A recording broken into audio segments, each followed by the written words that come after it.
అరే మీ సావు మీ ఇంట్లో మీరు సావండ్రా. నీ దగ్గర నుంచి అన్ని గుంజాక అప్పుడు నీ సంగతి ఏం చేయాలో నేను చూసుకుంటా.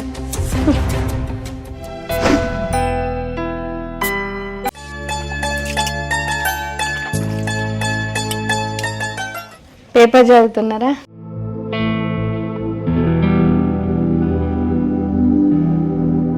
ఏమండి, నెలలు నిండినాయి, నాకు అస్సలు చేతనైతలేదు. పొద్దున్న లేస్తే ఒకసారి హాస్పిటల్ పోదాం.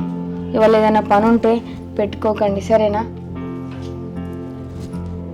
హాస్పిటల్లో కొంటే ఊరికే తిరుక్కుంటా డబ్బులు పెట్టకుండా ఒక్కసారైనా మీ వాళ్ళు వచ్చి ఎప్పుడైనా హాస్పిటల్ తీసుకుపోయేలాగా ఈ స్కానింగ్లు అవని ఇవని డబ్బులు అన్ని దండగా. ఎవరి కోసం పెడుతున్నావు? మన కోసమే కదా. మన పుట్ట పాప కోసమే బాబు కోసమే కదా. ఎందుకు అంతగానో చిరాకు పడుతున్నావు? మీ వాళ్ళకి బాధ్యత లేదా?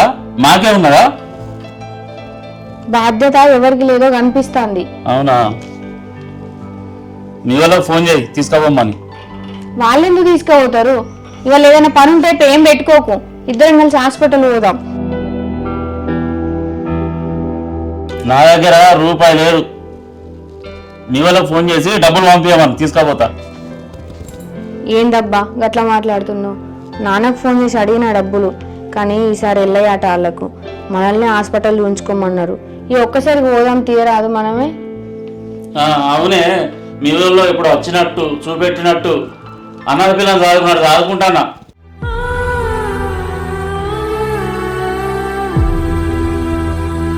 ఏందిరా ఈ కసుక్కునుడైంది దాన్ని? అది ఏమన్నా గాని హాస్పిటల్ పోదామన్నది తప్పారా? పోవద్దా?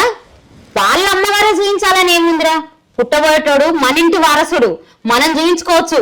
పైసలు రెడీ చేసుకొని దాన్ని దవాఖానా తీసుకుపోయి చెకప్ చేయించుకరా. ఎక్కువ కసురుకొని ఇంట్లో అల్లరల్లరి చేయకు, ఏమో బాగా ఎక్కువైతానే నీకు ఈ మాటలు.